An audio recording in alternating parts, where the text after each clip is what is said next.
Good morning, everyone. If I am properly audible, please say yes, whosoever is online.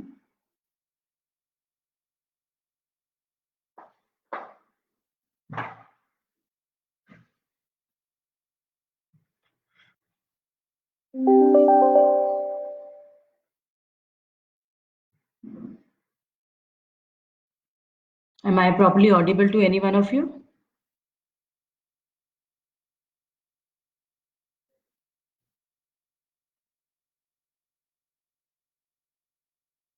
Let's wait for 3 to 4 more minutes and then we will start. Few more people are there to join.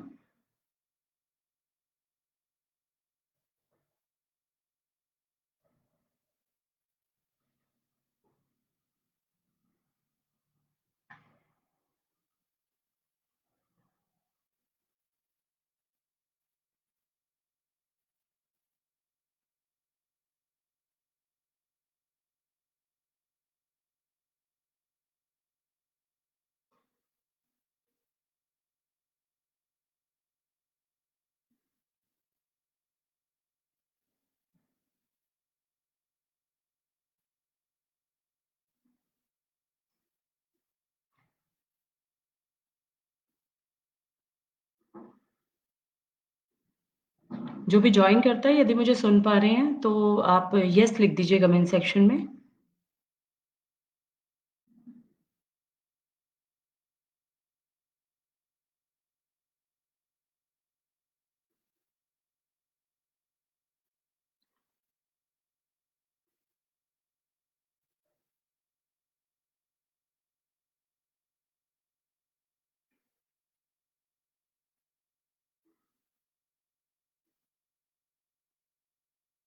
Great.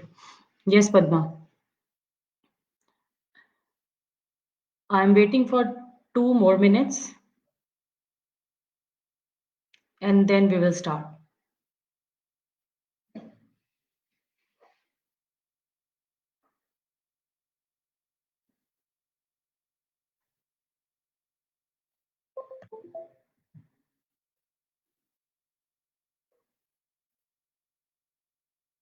Yes. So let us start the discussion for today. Good morning, everyone. I'm Dr. Shalu, and I'm director of Samshuddhi and Ojas Nature Cure Center. आज हमारा topic है fasting and its benefits. देखिए, we will talk for 40 minutes, हम 40 minute बात करेंगे और उसके बाद 20 मिनट्स हम क्वेश्चन आंसर सेशन लेंगे। मैं आपसे यही कहना चाहूँगी कि आप बहुत ध्यान से सेशन सुने और after 40 minutes you can ask any number of your questions that you want. So देखिए, हमारा शरीर 5 तत्वों से बना है। हम सब ये जानते हैं, मिट्टी, पानी, धूप, हवा और आकाश। हर तत्व हमें किसी न किसी चीज़ से मिलता है। हम ह आज आज से हमारी फर्स्ट सीरीज़ स्टार्ट है, तो हम सबसे पहले आकाश तत्व की बात करेंगे। हमें आकाश तत्व किस चीज़ से मिलता है और उसके बेनिफिट्स क्या हैं? देखिए, उपवास का अर्थ क्या है? आई एम श्योर उपवास आप सबको पता है और हम लोग डेली लाइफ में रखते भी हैं। उपवास का अर्थ है उप जमा वास। उप का अर्थ है प्रभु, that means God.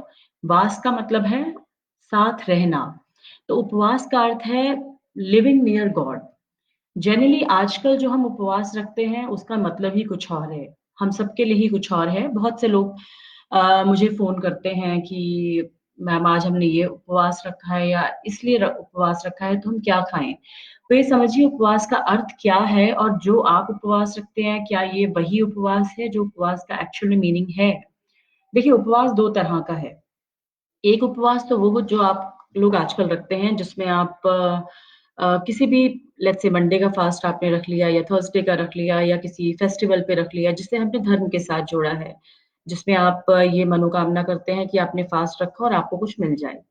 Secondly fasting का मतलब है living near the God that means आपने कुछ दिन के लिए, कुछ समय के लिए, कुछ घंटों के लिए अपने भोजन को त्याग दिया। वैसे fasting is a natural exercise. अब जैसे देखिए, यदि हम कभी बीमार हो जाते हैं या हमें खाँसी, ज़ुकाम, सर्दी कुछ भी ऐसी बीमारी हो जाती है तो सबसे पहले हमारा खाने को मन नहीं करता। हम बहुत गुस्से में हैं या बहुत नाराज़गी है किसी से, तो हम सबसे पहले कहते हैं कि हमें भूख नहीं है, हमारा मन नहीं है। तो इसका सबसे ज़्यादा पालन तो पशु करते हैं। यदि वो बीमार हो जाते हैं या उन्हें कोई भी तकलीफ होती है, तो सबसे पहले अपना भोजन छोड़ देते हैं।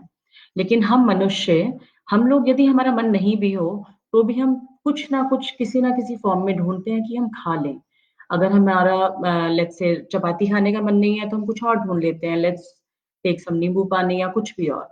लेकिन ये समझिए कि फास्टिंग देखिए, हम लोग कुछ भी खाते हैं, खाना खाया, दाँतों ने चबाया, उसके बाद वो खाना फूड पाइप से हमारे स्टमक में गया। स्टमक में वो पार्शियली डाइजेस्ट हुआ, उसके बाद लिवर ने बाइल जूस प्रोड्यूस किया, then it goes into the small intestine, वहाँ वो पार्शियली डाइजेस्ट हुआ, then it goes into the large intestine and then it goes out of the body. ये एक काइंड ऑफ आपको आप इसको ऐसे भी कह सकते हैं, काइंड ऑफ एक मशीन है जो हमारी बॉडी में रोज़ चलती है। जब भी आप कुछ खाते हैं, चाहे आपने सेब खाया, चाहे आपने कुछ भी खाया, कुछ भी छोटा खाया, ये सारा प्रोसेस हमारी बॉडी में होता है। लेकिन देखिए अगर आप नहीं खाएँगे, अगर मैंने कुछ भी नहीं खाया तो इसका मतलब क्या है? जितने ऑर्गन्स मेरी बॉडी में हैं, सबको रेस्ट मिल गया है। तो उपवास का मतलब ये है कि आप अपने शरीर के सभी ऑर्गन्स को आराम दें, रेस्ट दें सो दैट जो आपकी बॉडी में कुछ भी टॉक्सिसिटी है या कोई भी विजातीय द्रव्य आपकी बॉडी में है, तो जो आपकी बॉडी की वाइटल एनर्जी है, वो सिर्फ़ खाना पचाने में ही इस्तेमाल ना हो, वो आपकी बॉडी की टॉक्सिसिटी को बाहर निकालने में काम आए।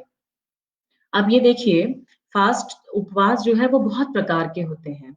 आपको ये समझना ज़रूरी है कि उपवास रखना जितना इम्पोर्टेंट है, उतना ही उसको तोड़ना इम्पोर्टेंट है। प्लस उपवास रखने के कुछ नियम हैं। ये नहीं कि आपने आज रात को डिसाइड किया कि सुबह मैं फ़ास्ट रखूँगा और आपने कहा कि आज मैं कुछ भी नहीं खाऊँगा। अगर आप ऐसा करते हैं, तो कुछ ना कुछ या तो आपकी तबीयत खराब होने का डर रहता है या आपके सिर में दर्द होने का डर रहता है, कुछ-कुछ चीज़ें ऐसी हैं, जो आपको आ सकती हैं। तो आइए हम सीखते हैं कि उपवास का सही तरीका क्या है, इसे किस तरीके से हम तरीके से रखा जाए।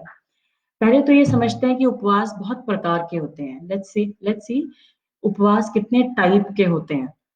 देखिए उपवास अगर आप सही मायने में इसे मेडिकल टर्म्स में जाना जाए तो उपवास को हर बीमारी का निवारण है। जब भी हमारे पास कोई भी क्रॉनिक पेशेंट आता है तो सबसे पहले हम उसे उपवास ही कराते हैं। लेकिन उपवास कराने के तरीके में नंबर 1 फर्स्ट उपवास आप ये भी कह सकते हैं फर्स्ट टाइप ऑफ उपवास is breakfast no morning breakfast जिसमें आपने ये किया देखिए हम दिन में 2 से 3 बार खाते हैं। आप ये कीजिए कि आपने कुछ दिन सिर्फ ब्रेकफास्ट को छोड़ दिया। ये भी एक तरह का उपवास है जिसमें आपने ब्रेकफास्ट को नहीं लिया। तो आपने दिन में 2 बार खाया। आप ये भी कर सकते हैं कि नो इवनिंग मील कि कुछ दिन आपने रात को नहीं खाया। ये भी एक तरह का उपवास है।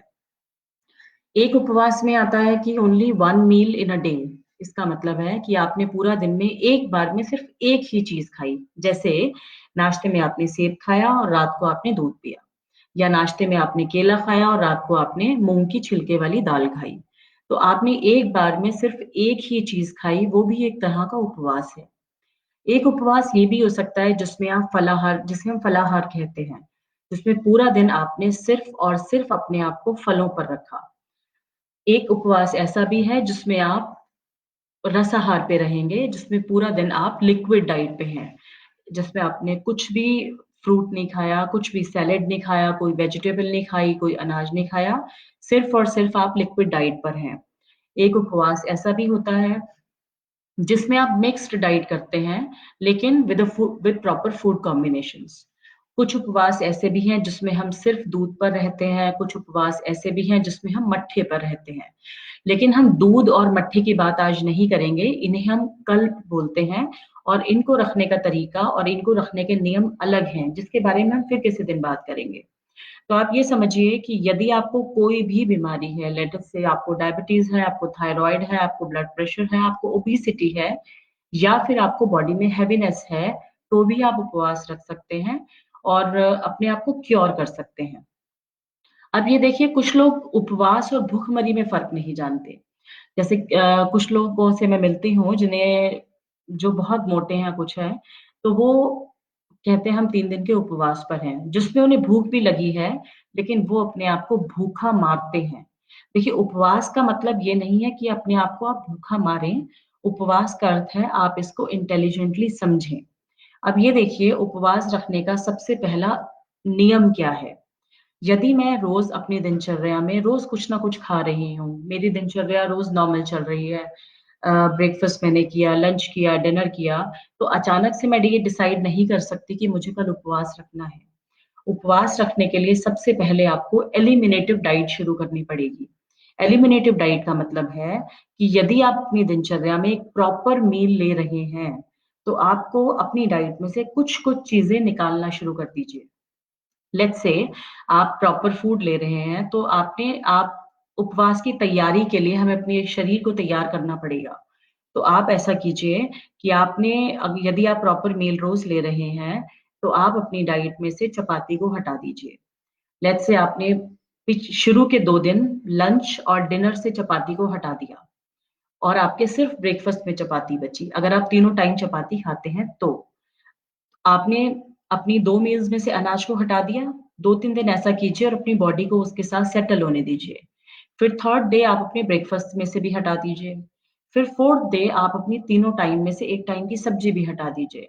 उसको रिप्लेस कीजिए आप फ्रूट से या किसी भी लिक्विड से। लिक्विड में क्या हो सकता है, नींबू पानी भी हो सकता है, छाछ भी हो सकती है, ताज़े फलों का जूस भी हो सकता है, सब्जियों का जूस हो सकता है। देखिए, ये मौसम गर्मी का है और इस मौसम में उपवास रखना बहुत ही आसान है और बहुत ही सारी चीज़ें उपलब्ध हैं जिसमें हम उपवास रख सकते हैं। जैसे-जैसे आपने अपनी डाइट में से एलिमिनेशन स्टार्ट किया, वैसे-वैसे आपकी बॉडी एडजस्ट होना शुरू हो जाएगी और आपकी बॉडी को आदत हो जाएगी कि वो कुछ-कुछ चीज़ें छोड़ दे। जैसे-जैसे आप धीरे-धीरे, धीरे-धीरे एलिमिनेशन स्टार्ट करेंगे, वैसे-वैसे आप अपनी बॉडी में कंस्ट्रक्टिव डाइट शुरू कीजिए, जिसमें आप ऐसी चीज़ें ऐड कीजिए जो आपकी बॉडी के लिए पौष्टिक हैं, जिससे आपको नरिशमेंट तो मिलेगा ही, चाहे वो खाने में गरिष्ठ नहीं है, बट वो आपको प्रॉपर न्यूट्रिशन देंगे। तो आप अपनी डाइट में लेट अस से आपने डिसाइड किया कि मुझे सिर्फ फ्रूट डाइट करनी है, तो पहले कुछ दिन 3 से 4 दिन अपने आप को एलिमिनेटिव डाइट पर रखिए, अपनी बॉडी को एडजस्ट होने दीजिए।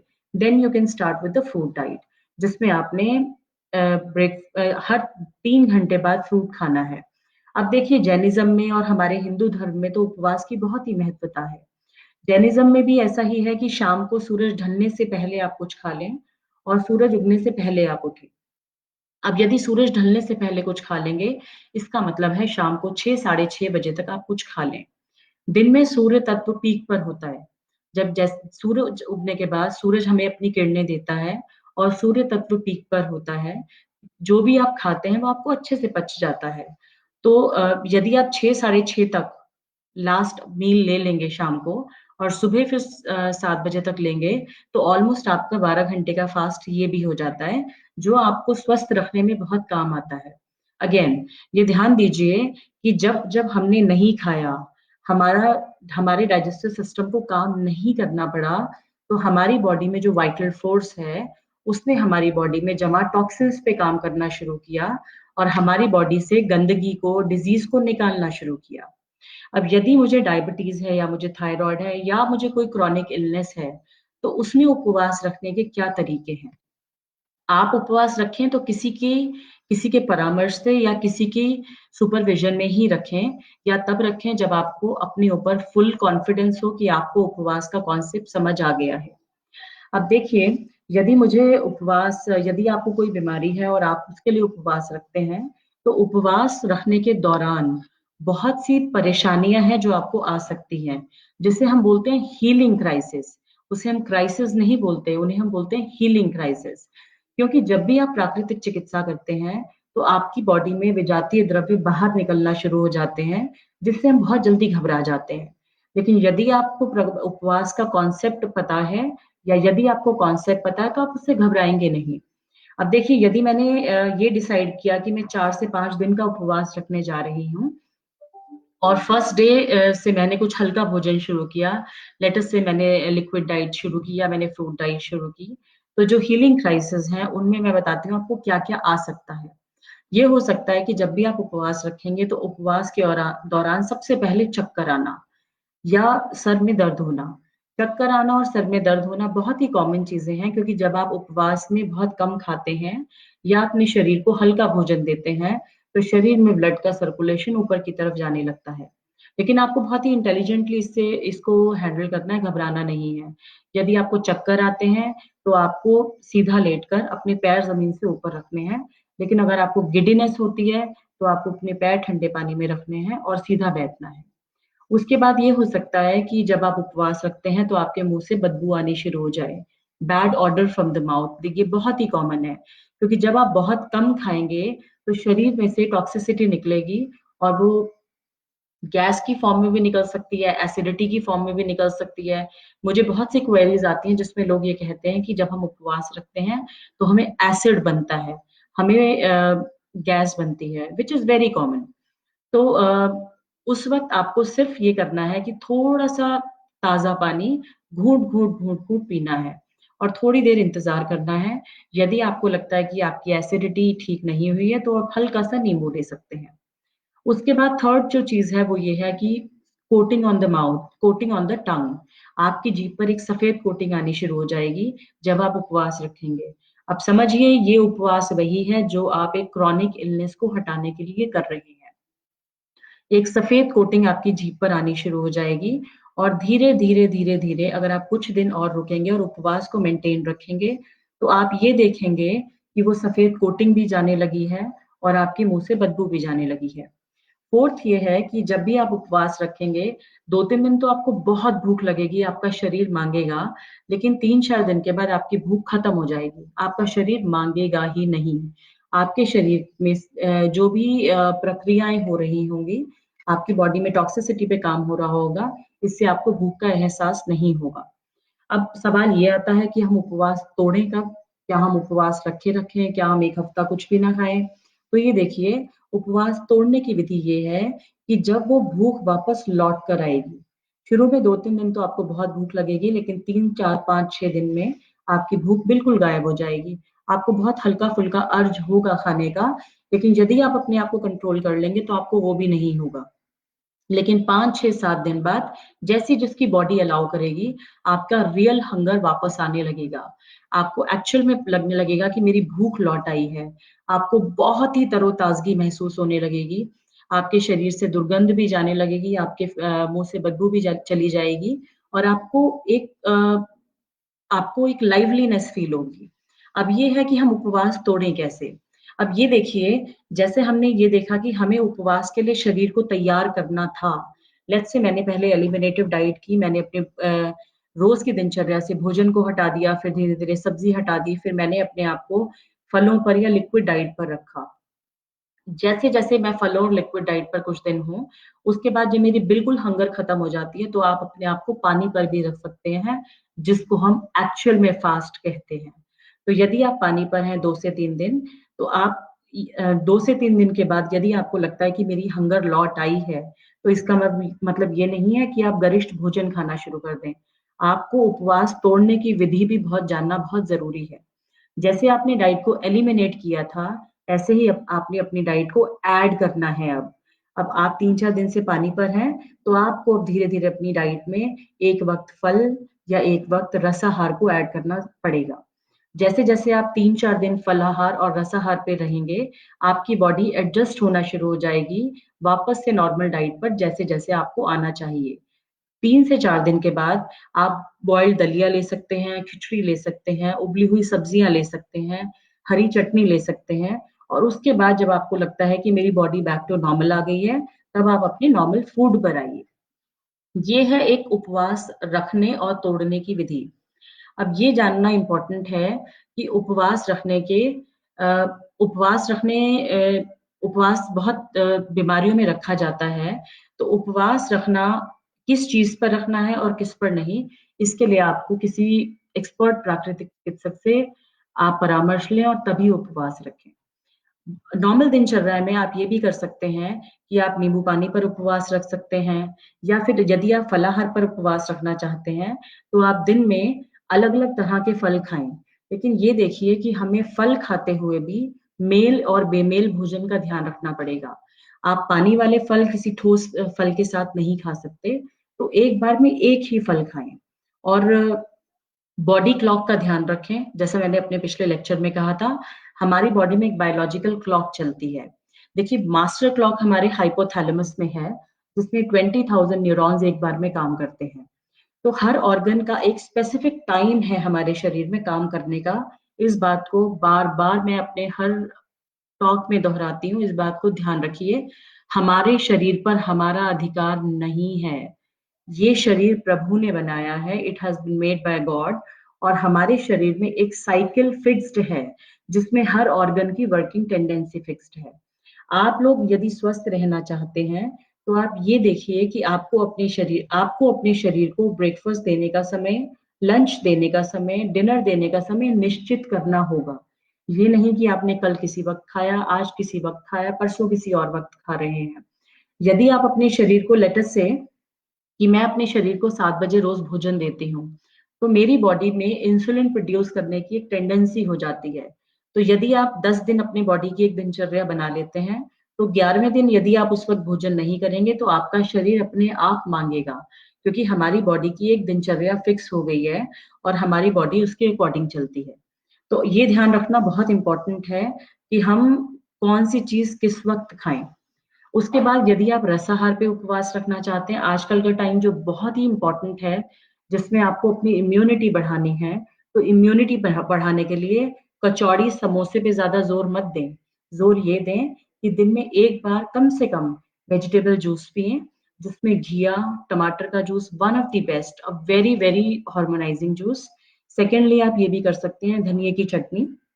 या आप ये कीजिए, एक बाउल धनिया पत्ती, 4 से 5 तुलसी के पत्ते, 4 से 5 पुदीने के पत्ते, एक ग्रेटेड आंवला, थोड़ी सी अदरक, एक दो काली मिर्च, और उसमें कच्ची हल्दी डालिए।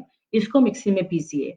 जब आप इसको मिक्सी में पीसेंगे, तो 3 से 4 चम्मच धनिया की चटनी की तरह बहुत ही पतला सा पेस्ट मिलेगा आपको। उसमें पानी डालिए और उसे पीजिए।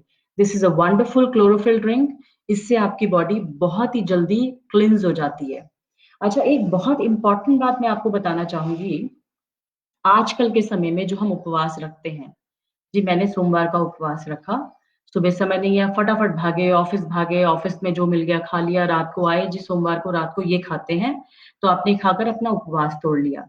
देखिए, ये उपवास बिल्कुल बिल्कुल गलत है। और ये शायद इसीलिए है क्योंकि इसको आपने अपनी मर्जी से बनाया है। उपवास का अर्थ है कि हमारा मन और हमारा तन प्रभु के साथ रहे। उपवास जिस दिन आप रखें, उस दिन सिर्फ और सिर्फ रेस्ट करें। अपने आप को भजन में लगाएं, राम नाम लें, प्रार्थना करें और रेस्ट करें। रेस्ट में क्या है, आप सन बाथ ले सकते हैं। उपवास के दौरान अनीमा लेना बहुत ही लाभकारी है। और जो लोग प्राकृतिक चिकित्सा जानते हैं, वो मिट्टी की पट्टी, अगर मिट्टी की पट्टी अवेलेबल नहीं है, तो पेट पर ठंडा तौलिया। क्योंकि जब आप उपवास रखते हैं, आपके शरीर में प्रक्रियाएं हो रही होती हैं, तो शरीर में गर्मी बहुत लोगों की प्रोड्यूस हो जाती है। तो पेट पर ठंडा तौलिया रख सकते हैं। यदि सन बाथ लें, तो एक महीन कपड़ा, जो महिलाएं हैं वो बहुत महीन गाउन, या जो मेल्स हैं वो अकॉर्डिंगली 40 से 45 मिनट धूप में बैठें, अपना मुंह धूप से परे कर लें, और सर पर गीला तौलिया रखें और अपने साथ एक ताजे पानी की बोतल रखें। तो बीच बीच में पानी पीजिए या पानी पीकर बैठिए। 40 से 45 मिनट धूप स्नान लीजिए और उसके बाद अंदर आकर शावर ले लीजिए। और बहुत लाइट एक्सरसाइजेस कर सकते हैं आप, रेस्ट कर सकते हैं, आप मसाज करा सकते हैं। उपवास का असल मायने में यही अर्थ होता है। उपवास का अर्थ ये नहीं है कि आप सुबह गए, अपने ऑफिस भागे, उबले हुए आलू ले गए या तले हुए अपने आलू खाए, रात को कुट्टू खा लिया। ये सिर्फ और सिर्फ आपका भ्रम है कि ये उपवास है। ये आपके लिए उपवास है। उपवास का ये अर्थ नहीं होता है। अब ये देखिए, उपवास, हमने बात की कि उपवास कितनी प्रकार के होते हैं। उपवास में एक है शॉर्ट फास्ट, एक है लॉन्ग फास्ट, एक है वेरी लॉन्ग फास्ट।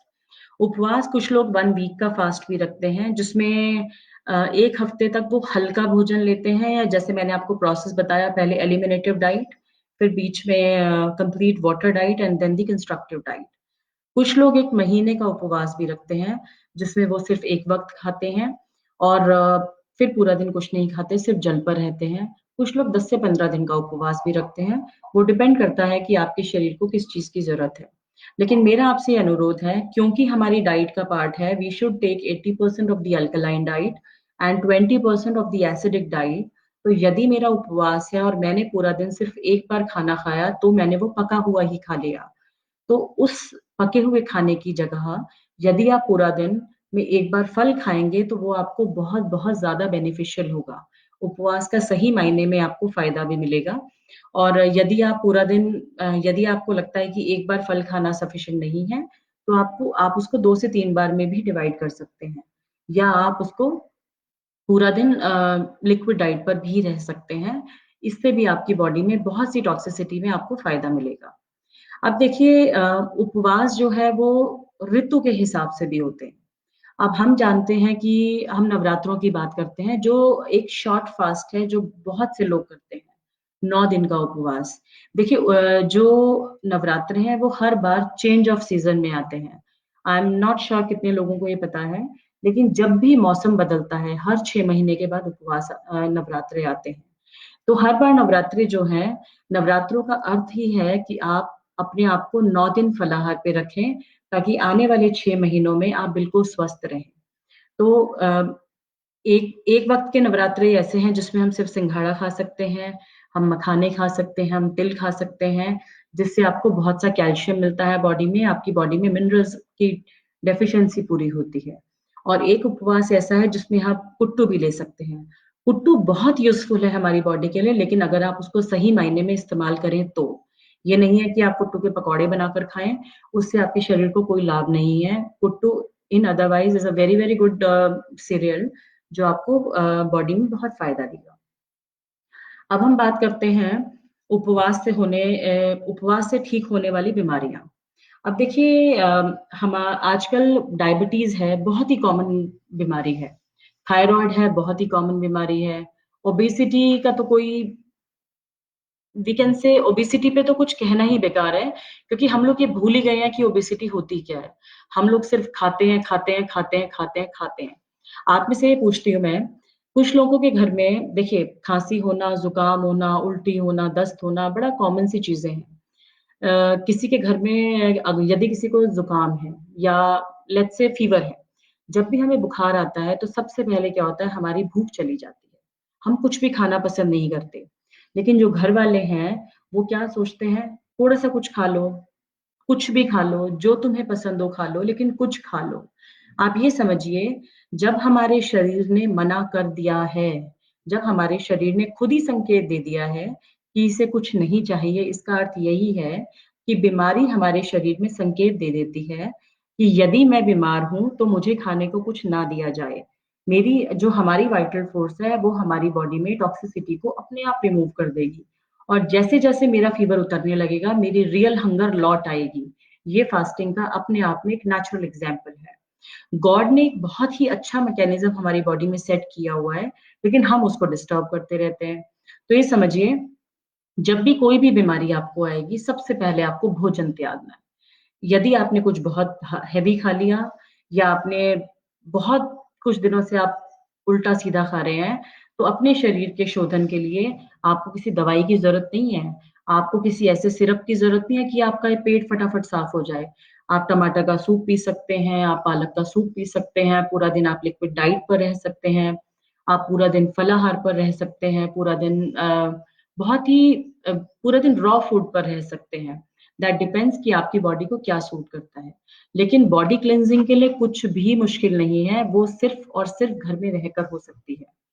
तो व्रत का, उपवास का सही मायने में अर्थ समझें और फिर उसे फ़ॉलो करें। हम बात कर रहे थे कि जब हम 1 महीने का उपवास रखेंगे तब हम क्या करेंगे या हम 1 महीने से ज़्यादा का उपवास रखेंगे। तो जो लोग 1 महीने का उपवास रखते हैं या जो बीमारियाँ हैं डायबिटीज़ और थायरॉइड, इन्हें ठीक करना बहुत ही आसान है, घर बैठे आसान है। मैं आपको एक बहुत अच्छा नुस्खा बताती हूँ।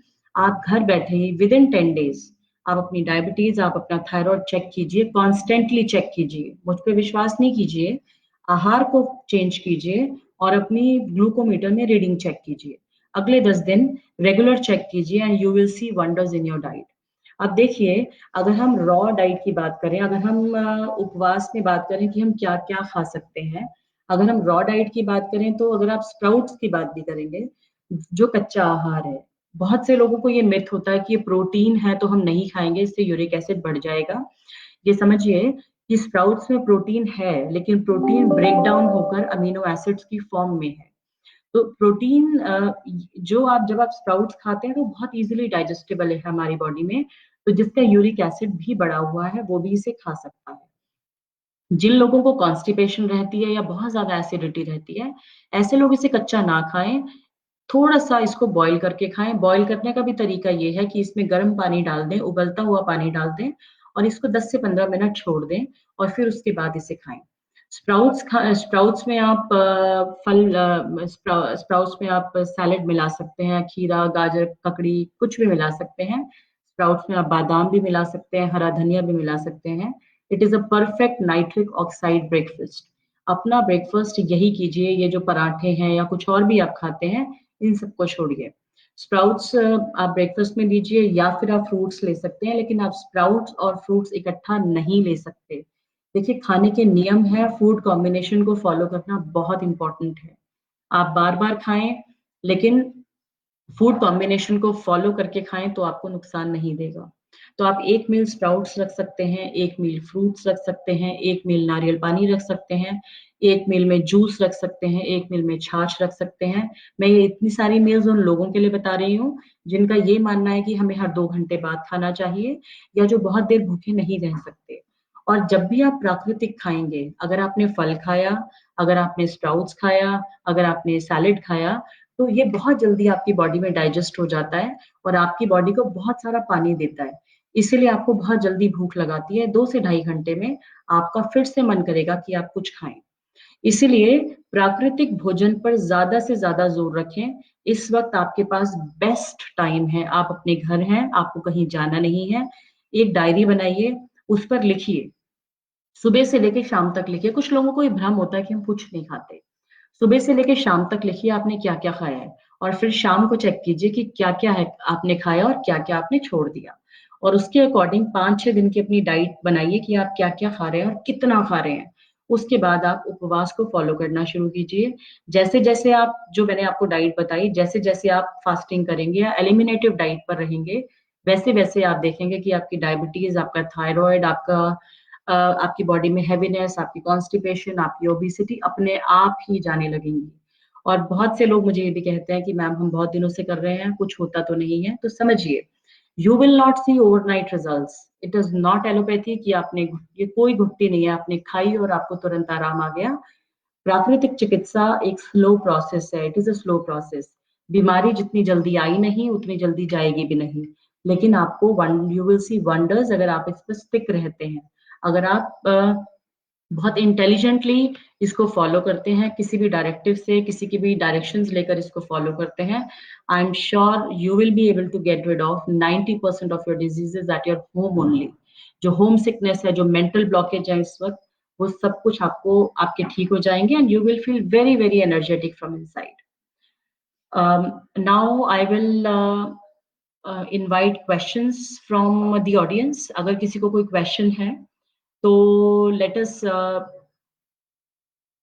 Resolve the answers of the people कि जिसको कोई भी क्वेश्चन है, क्वेरी है उपवास के बारे में आप पूछिए, जिसके मन में भी जो भी है, so that we can clear the doubts.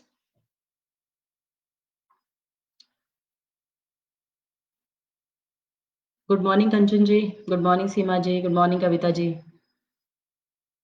जिसको जो भी डाउट है वो यहाँ लिख दीजिए, कमेंट सेक्शन में लिख दीजिए, then will take the questions one by one. कल किसी ने एक क्वेश्चन पूछा था कि यदि हमारा वजन बहुत ज्यादा है, तो हम किस चीज़ का उपवास करें या हम क्या डाइट फ़ॉलो करें? तो आप ये देखिए कि यदि आपका वज़न बहुत ज़्यादा है, अ, बहुत लोगों को तो बेली फैट होता है, बहुत लोगों को फुल बॉडी पे फैट होता है। तो यदि आपका वज़न बहुत ज़्यादा है और आपको कोई भी और बीमारी नहीं है, तो सबसे पहले तो आप एलिमिनेटिव डाइट शुरू कीजिए। कि अपनी डाइट जो भी आपकी दिनचर्या है, जिस भी चीज़ को आपको लगता है कि हम इसके बिना नहीं रह सकते, उसको एक-एक करके छोड़ना शुरू कीजिए और for let's say 3 to 4 days में या 5 डेज़ में अपनी बॉडी को प्रिपेयर कीजिए कि आप फास्ट रखने के लिए आपकी बॉडी तैयार है। उसके बाद हम ये कर सकते हैं कि आप दिन में मिक्स डाइट से शुरू कीजिए। लेट्स से आपने पूरा दिन में ये किया कि अगर आपने 3 बार खाना है, तो एक बार आप फ्रूट्स खाएँगे, एक बार आप स्प्राउट्स खाएँगे और एक बार आप भोजन लेंगे। जो भोजन लेने का तरीका है उसमें भी खूब सारा सलाद लें, खूब सारी सब्ज़ी लें। साथ में आप चाहें तो छाछ ले सकते हैं और बहुत कम रोटी लें।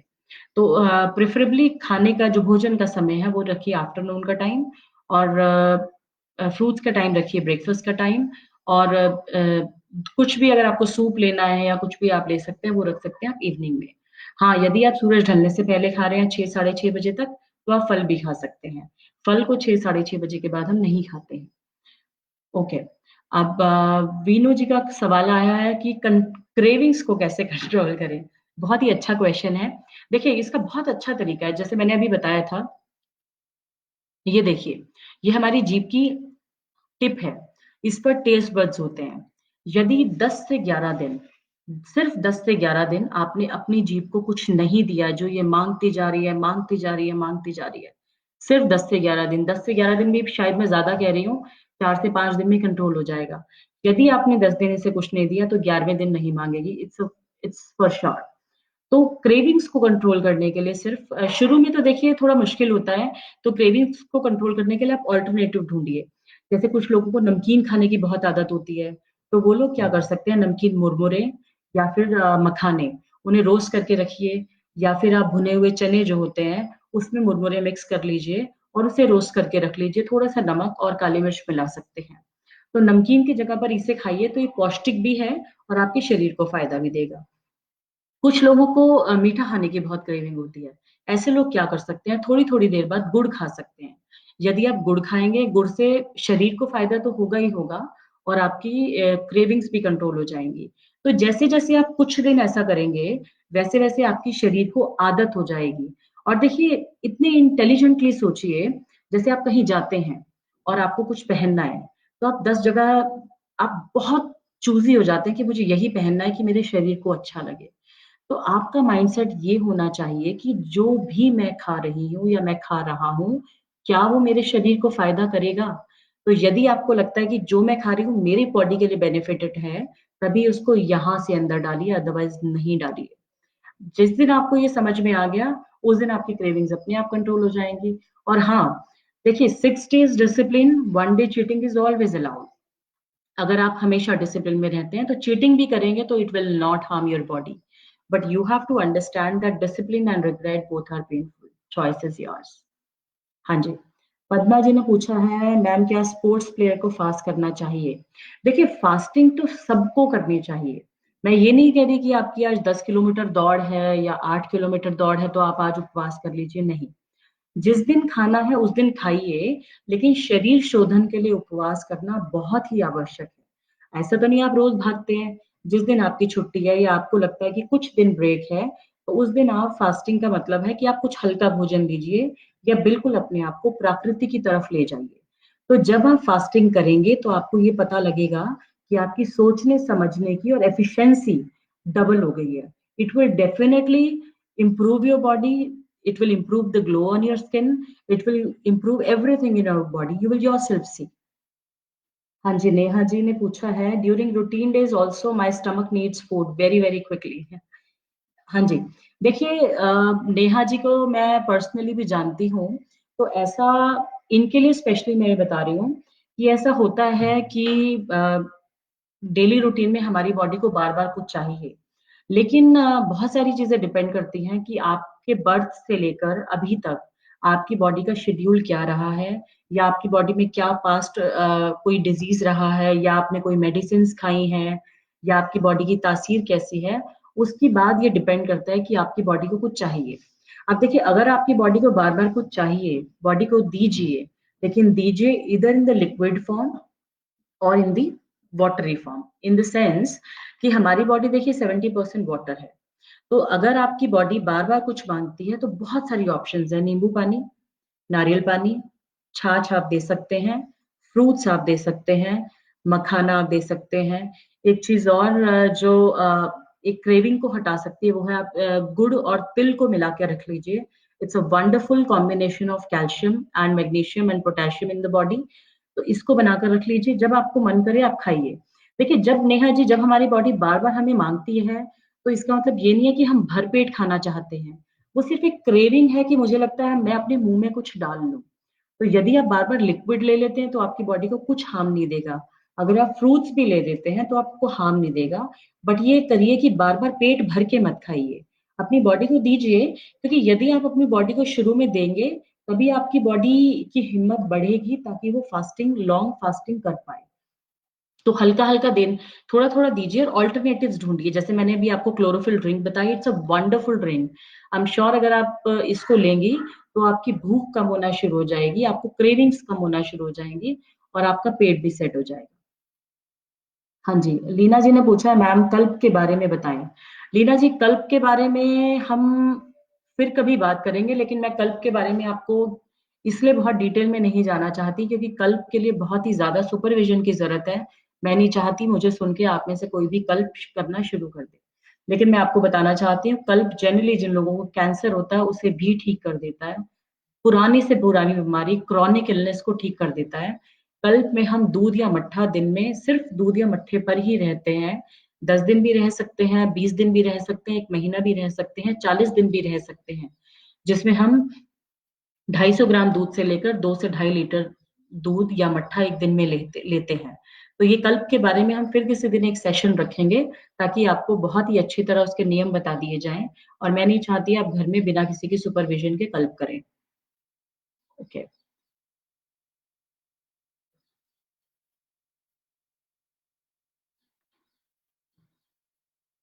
हाँ जी, और किसी का कोई सवाल?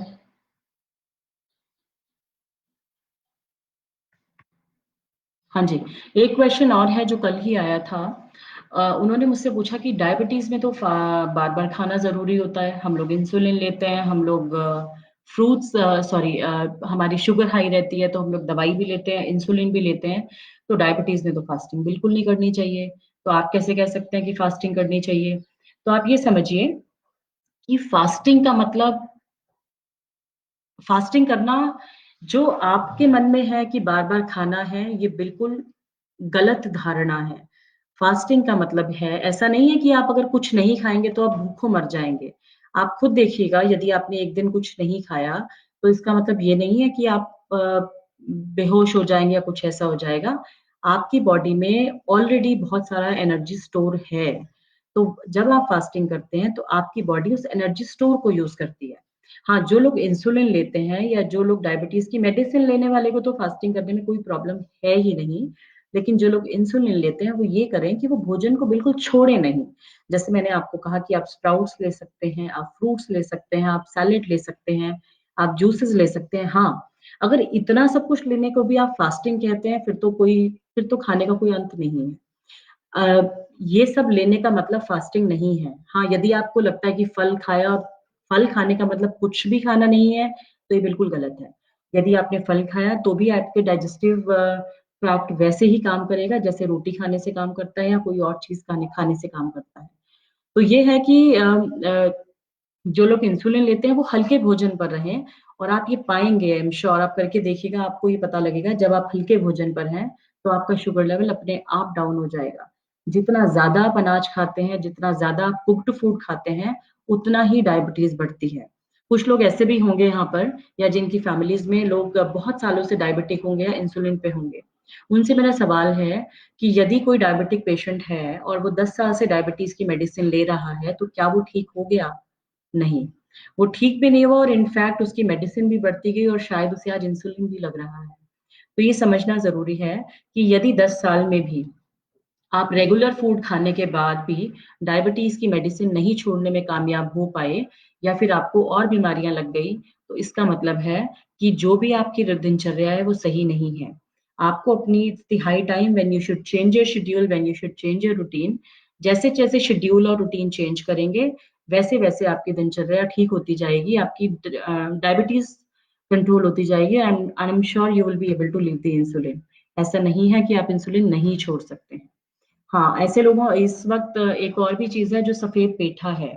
सफ़ेद पेठा जिसकी मिठाई बनती है, it is one of the best thing जो आजकल बहुत ज़्यादा अवेलेबल है। आप उसका जूस पीजिए, जूस को या आप जूसर में भी निकाल सकते हैं और मिक्सी में भी निकाल सकते हैं। थोड़ा-सा पानी डालिए, उसको ग्राइंड कीजिए और उसको पीजिए। ये शरीर के लिए बहुत ही यूज़फुल है, वेट लॉस के लिए बहुत यूज़फुल है, हाई ब्लड प्रेशर के लिए बहुत यूज़फुल है और ये शरीर को ठंडक देता है। अब जैसे-जैसे मौसम बदलता जा रहा है, आप बेल का शरबत लीजिए, बेल पर पूरा दिन भी रहा जा सकता है। Bael is very, very good for your stomach. Aloe vera लीजिए, एलोवेरा पेट के लिए बहुत ही अच्छी चीज़ है, जो किसी भी तरह के पेट के रोगों को दूर कर सकती है। और अ, इस वक़्त आप गोंद कतीरा भी ले सकते हैं जिसकी तासीर ठंडी है, क्योंकि मौसम में गर्मी है, जिन लोगों को शरीर में गर्मी है या जिन लोगों का ब्लड प्रेशर हाई रहता है या किसी को भी अगर स्किन डिसऑर्डर भी है, तो गोंद कतीरा लीजिए या तो नारियल पानी में डालकर ले सकते हैं, नींबू पानी में डालकर ले सकते हैं या धनिये की चटनी में डालकर ले सकते हैं, किसी भी रूप में, किसी भी फॉर्म में लीजिए, इससे आपकी बॉडी को बहुत ही ज़्यादा फ़ायदा होगा। हाँ जी, किसी और के कोई क्वेश्चन्स हैं तो आप पूछ सकते हैं।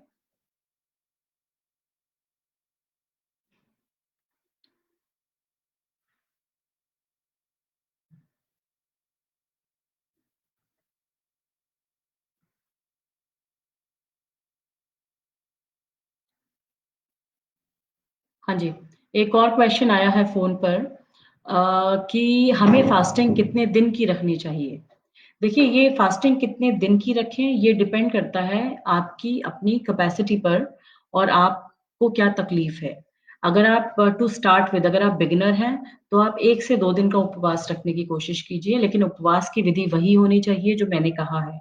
उपवास के दौरान बिल्कुल आराम कीजिए, प्रभु भजन कीजिए, सन बाथ लीजिए, रेस्ट कीजिए और डाइट में कोशिश कीजिए सिर्फ़ और सिर्फ़ नेचुरल डाइट लीजिए, रॉ डाइट, जिसमें फ्रूट्स और सैलेड्स और वेजिटेबल्स या फिर आप मोनो डाइट भी कर सकते हैं। कुछ लोग जिनको उपवास रखने में बहुत ही तकलीफ़ है, वो ये भी कर सकते हैं कि उन्होंने एक किसी भी प्रकार की दाल बना ली, दाल में भी मूँग छिलका दाल बहुत ही ज़्यादा फ़ायदा करती है। आपने वो दाल बना ली, सुबह भी वही खाई, दोपहर को भी वही खाई और शाम को भी वही खाई। हाँ जी, लीना जी का क्वेश्चन है फॉलिक एसिड क्या है? Leena ji folic acid is nothing but iron. जो आयरन हमें हमारे खाने से मिलता है, हमारे भोजन से मिलता है, उसी को एक टैबलेट की फॉर्म में एलोपैथी डॉक्टर्स ने देना शुरू कर दिया है। क्योंकि शायद एलोपैथी डॉक्टर्स को ये भी पता है कि ये लोग भोजन तो करेंगे नहीं या इनका भोजन संतुलित है नहीं, इसलिए फॉलिक एसिड दे देते हैं। तो फॉलिक एसिड डायरेक्ट हमारी बॉडी में कभी भी कंज़्यूम नहीं होता। हमारी बॉडी में फॉलिक एसिड के साथ कुछ-कुछ कॉन्स्टिट्यूएंट साथ ना हो, तो डायरेक्ट फॉलिक एसिड लेने का कोई भी फ़ायदा नहीं है। तो इसीलिए आप अपनी डाइट में एप्पल बढ़ाइए, चुकंदर बढ़ाइए। चुकंदर को आप ऐसे भी खा सकते हैं कि आप एक बॉटल लीजिए, जिसमें आप चुकंदर को काट कर रख दीजिए, 8 से 10 घंटे उसे छोड़ दीजिए और उसमें कुछ-कुछ पुदीना की लीव्स डाल दीजिए। 7-8 घंटे डालने के बाद 7-8 घंटे उसको छोड़ने के बाद आप चाहें तो हल्का-सा नमक डाल सकते हैं। यदि आपने उसको 7-8 घंटे छोड़ दिया और उसके बाद आपने उसको पिया, उसमें हल्का-सा आपको लगेगा जैसे स्मेल है, बट डोंट कंसिडर कि ये खराब हो गया है, that is called a beautiful cassava drink.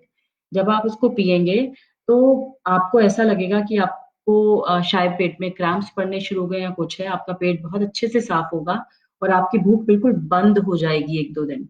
आप ये करेंगे तो आप इस ड्रिंक पर 1 से 2 दिन रह सकते हैं। This is a very good body detoxification drink. हाँ जी, कविता जी ने पूछा है यूरिक एसिड के लिए क्या करें? देखिए यूरिक एसिड का मतलब है कि हमारी बॉडी में एक्सेस ऑफ प्रोटीन एक्यूमुलेट हो गया हमारे जॉइंट्स में। तो इसका सबसे बड़ा कारण है कि हमने अपनी बॉडी को इतना समय नहीं दे रहे हैं हम कि हमारी बॉडी से यूरिक एसिड निकल जाए। अभी आप सबसे ज़्यादा तो सफ़ेद पीठे का इस्तेमाल करें। अभी थोड़े दिन बाद नाशपाती आएगी, जिसपे जो दानेदार नाशपाती होती है, उसका जूस पीजिए। उसका जूस रेगुलर 2 ग्लास पीजिए। विदिन 15 डेज़ यूरिक एसिड बिल्कुल खत्म हो जाएगा शरीर से। उससे पहले आप ये भी कर सकते हैं, रात को अखरोट भिगोइए और सुबह अखरोट खाइए, वो यूरिक एसिड में बहुत हेल्पफुल है। और अपनी रूटीन में से रात को दालें बिल्कुल बंद कर दीजिए और दिन में भी यदि आपको दाल खानी है तो सिर्फ़ साबुत मूँग खाइए और कोई भी दाल अपनी रूटीन में नहीं रखिए। Plus you can add fasting in it. जैसे जैसे आप उपवास करेंगे, फास्टिंग का मतलब फिर समझिए, फास्टिंग का मतलब ये नहीं है कि आप हल्का, हल्के में लोग पोहे को भी हल्का मानते हैं, लोग बेसन का चीला बनाते हैं उसे भी लोग हल्का मानते हैं, नहीं, ये सब कुक्ड फूड है। फास्टिंग का मतलब है absolutely on the raw diet और ऑन लिक्विड डाइट। तो आप उपवास कीजिए, यू विल सी चेंजेस। बीच में क्रेविंग्स होती हैं तो मैंने आपको बताया, आप मखाना खा सकते हैं, रोस्टेड चना खा सकते हैं, मुरमुरा खा सकते हैं। This is going to help you a lot. And 15-20 days में you will see wonderful results in your uric acid. आपको इस लॉकडाउन के दौरान ये भी पता लग जाएगा कि क्योंकि आप डॉक्टर के पास नहीं गए और क्योंकि आपने अच्छी डाइट फॉलो की है, आपका यूरिक एसिड अपने आप ठीक हो गया है। हाँ जी। Anyone else?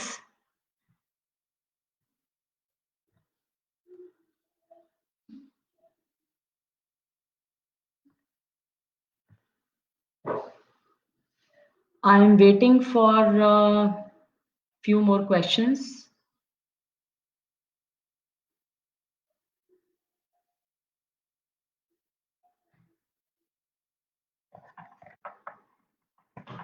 हाँ जी, एक और क्वेश्चन आया है कि थायराइड के दौरान फास्टिंग कैसे करें? तो ये समझना ज़रूरी है। देखिए, थायराइड लोगों को generally I have seen people जो 25 साल से, 30 साल से, 35 साल से, 40 साल से थायराइड की मेडिसिन खा रहे हैं। कोई 15 एमजी, कोई 25 एमजी, कोई 50 एमजी, कोई 100 एमजी। तो ऐसे लोगों को भी ये लगता है कि थायराइड, जब हम, क्योंकि हम मेडिसिन खा रहे हैं तो फास्टिंग नहीं कर सकते, नहीं।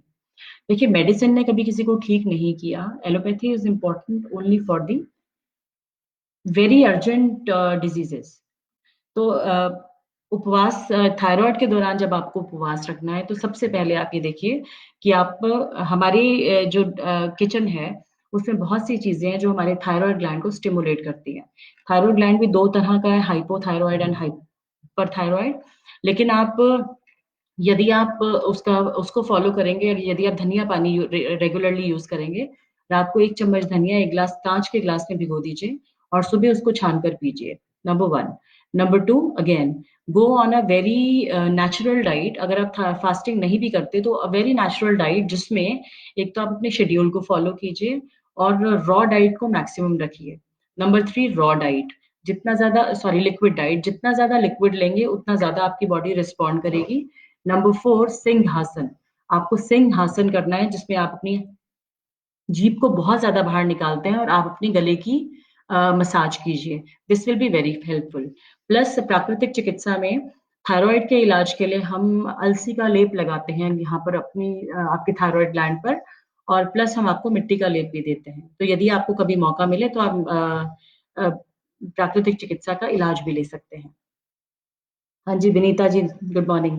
What diet will you suggest for prostrate and creatinine? देखिए, प्रोस्ट्रेट और क्रेटिनाइन के लिए, मैं क्रेटिनाइन के लिए डाइट में यहाँ सजेस्ट नहीं करूंगी, क्योंकि क्रेटिनाइन के लिए जानने के लिए मुझे और भी बहुत सारी चीजें जानना जरूरी है कि और भी क्या क्राइटेरियाज हैं जो पेशेंट के कम या ज्यादा हैं, प्लस कितना क्रेटिनाइन है, और पेशेंट का लिवर इज फंक्शनिंग वेल और नॉट। तो उसके लिए मैं आपको नहीं बताना चाहूंगी, बट अब मैं आपको बहुत छोटी सी एक दो चीजें बताती हूँ जो जनरली क्रेटिनाइन को रिड्यूस करने में हेल्प करती हैं। नंबर वन, केसर का पानी। Again, please do not apply it on that patient, क्योंकि मुझे ये जानना जरूरी है कि उसके और भी क्या क्या क्राइटेरिया कम ज्यादा है। लेकिन केसर का पानी क्रेटिनाइन के पेशेंट को बहुत फायदा करता है। नंबर टू, गोखरू का कांटा, उसे हम उबालते हैं और उसका पानी पिलाते हैं, वो भी बहुत फायदा करता है। नंबर थ्री, केले की डंडी का पानी। जो केले का तना होता है उसको छीलिए, उसके बीच में से वाइट वाइट एक स्टिक निकलती है, उसे उबालिए, उसको पिलाइए, उसका बहुत फायदा है। नंबर फोर, भुट्टे के बाल। जो भुट्टा हम खाते हैं, स्वीट कॉर्न जो हम खाते हैं, उसके ऊपर जो उसको बिना छीले जब उसका कवर उतारते हैं और उसके ऊपर बाल होते हैं, उस बाल को उबालेंगे तो वो भी क्रेटिनाइन के पेशेंट को बहुत ही ज्यादा फायदा करता है। प्लस प्राकृतिक चिकित्सा में हम किडनी पैक देते हैं, प्लस मिट्टी की पट्टी देते हैं, और ये बहुत फायदा करती हैं। हाँ जी। प्रोस्टेट के पेशेंट के लिए, प्रोस्टेट में ये है, देखिए, जैसे लेडीज में फ्रीक्वेंट यूरिनेशन की प्रॉब्लम हो जाती है, ऐसे मेल्स में भी कुछ एज जैसे जैसे आगे बढ़ने लगती है तो प्रोस्टेट की प्रॉब्लम हो जाती है। प्रोस्टेट के लिए सबसे ज़्यादा ज़रूरी है, सबसे ज़्यादा जो यूज़फुल है वो है भिंडी का पानी। जिन लोगों को भी प्रोस्टेट की या एक्सेसिव यूरिनेशन की प्रॉब्लम है, वो अपनी डाइट में भिंडी को बढ़ाएँ। यदि इन पेशेंट को बहुत ज़्यादा प्रोस्टेट है, तो भिंडी को लेने का तरीका ये है कि आप 10 से 12 भिंडी ले लें और उसको सीधा काटें। बिल्कुल एक सिरे से काटें और उसको रात को एक पानी में भिगो दें। उसके बाद सुबह उसको छान कर उस पानी को पिएँ। ये प्रोस्टेट में बहुत हेल्प करता है। सेकंडली, गरम-ठंडा सेक आपकी प्रोस्टेट ग्लैंड का it will help a lot in betterment of the prostate. Number 3, अब क्योंकि विनीता जी प्राकृतिक चिकित्सा को बहुत अच्छे से जानती हैं, तो प्रोस्टेट के पेशेंट को आप गरम ठंडा कटी स्नान दे सकते हैं, जिसमें आप 3:2 का कॉम्बिनेशन रख सकते हैं। This will be very useful. Hope I have given you the answer of your question, Vinita ji. In case you have any query, please ask. Good morning, Charanjit ji.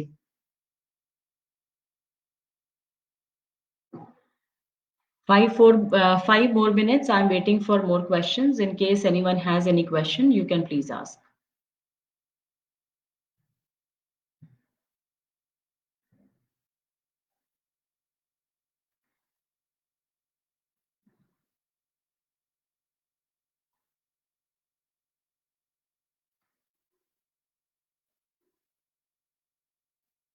हाँ जी, एक क्वेश्चन और आया है कि fasting के दौरान vomiting हो जाती है। देखिए जिनका ये सवाल है इन्हें भी मैं बहुत अच्छे से जानती हूँ। इन्होंने कहा कि फास्टिंग के दौरान वॉमिटिंग हो जाती है। पहले मेरा इनसे ये सवाल है, क्या आप वो वाली फास्टिंग रखते हैं जो जो जिसका अर्थ आप समझते हैं कि हमने अचानक से डिसाइड किया कि हम आज फास्ट रखते हैं या कोई भी फेस्टिवल आ गया जिसका आपने आज फास्ट रखना है।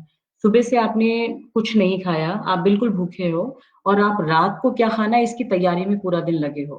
तो सारा दिन हम कुछ कुक कर रहे हैं, कुछ पका रहे हैं, बड़े-बड़े पकवान बना रहे हैं और अल्टीमेटली रात को जब उपवास तोड़ने का समय आता है, तो हम इतना ज़्यादा गरिष्ठ खा लेते हैं कि हमारा शरीर उसको हज़म नहीं कर पाता।